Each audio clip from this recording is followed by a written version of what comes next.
सर्वशक्तिमान पिता धन्यवाद करते हैं आज के सुंदर बाइबल दिन के लिए। खुदावन हर एक को बड़ी बरकत दे, आशीष कर पिता, यीशु नाम से मांगते हैं, आमीन। हम पढ़ेंगे दूसरा शमूएल 20 अध्याय। शेबा का विद्रोह। वहाँ संयोग से शेबा नामक एक बिन्यामीनी था। वह अच्छा पुरुष बिक्री का पुत्र था। वह नरसिंगा फूँक कर कहने लगा, दाऊद में हमारा कुछ अंश नहीं और ना यशे के पुत्र में हमारा कोई भाग है। हे इस्राएलियों, अपने अपने डेरे को चले जाओ।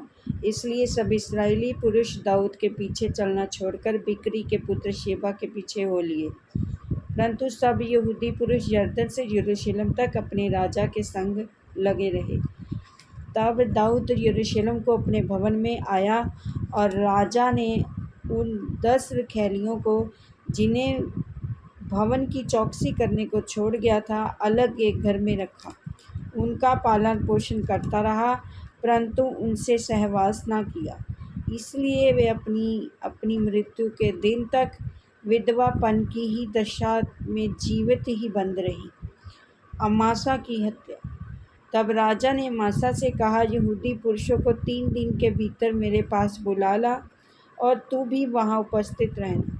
तब अमासा यहूदियों को बुलाने गया, परंतु उसके ठहराए हुए समय से अधिक रह गया। तब दाऊद ने अबीशै से कहा, अब बिक्री का पुत्र शेबा अबशालोम से भी हमारी अधिक हानि करेगा, इसलिए तू अपने प्रभु के लोगों को लेकर उसका पीछा कर। ऐसा न हो कि वह गढ़वाले नगर पाकर हमारी दृष्टि में छिप जाए। तब योआब के जन और करेती और पलेती लोग सब शूरवीर उसके पीछे हो लिए और बिक्री का पुत्र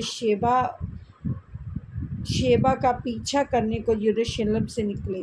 वे गिबोन में उस भारी पत्थर के पास पहुँचे ही थे कि अमासा उनसे आ मिला। योआब तो योद्धा का वस्त्र फेंटे से कसे हुए था और उस फेंटे में एक तलवार उसकी कमर पर अपनी मयान में बंधी हुई थी।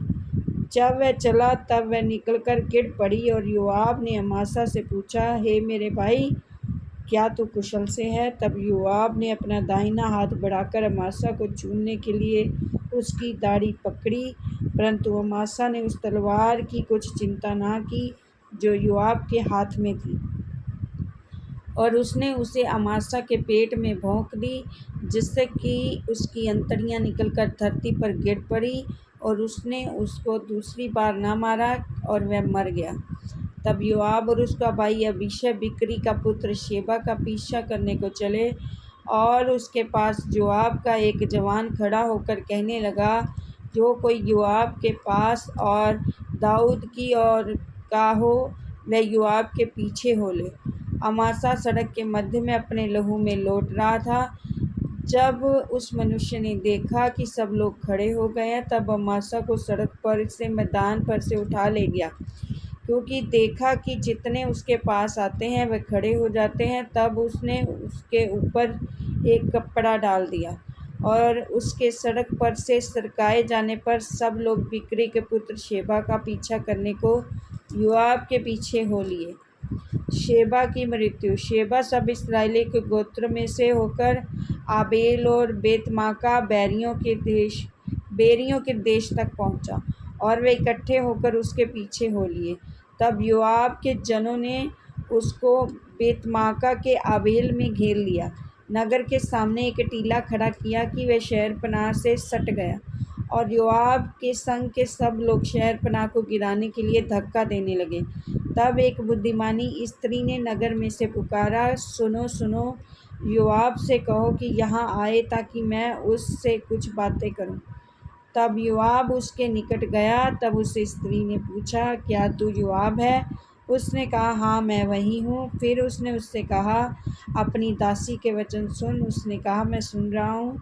वह कहने लगी, प्राचीन काल में लोग कहा करते थे, आबेल से पूछा जाए, और इस रीति से झगड़े को निपटा देते थे।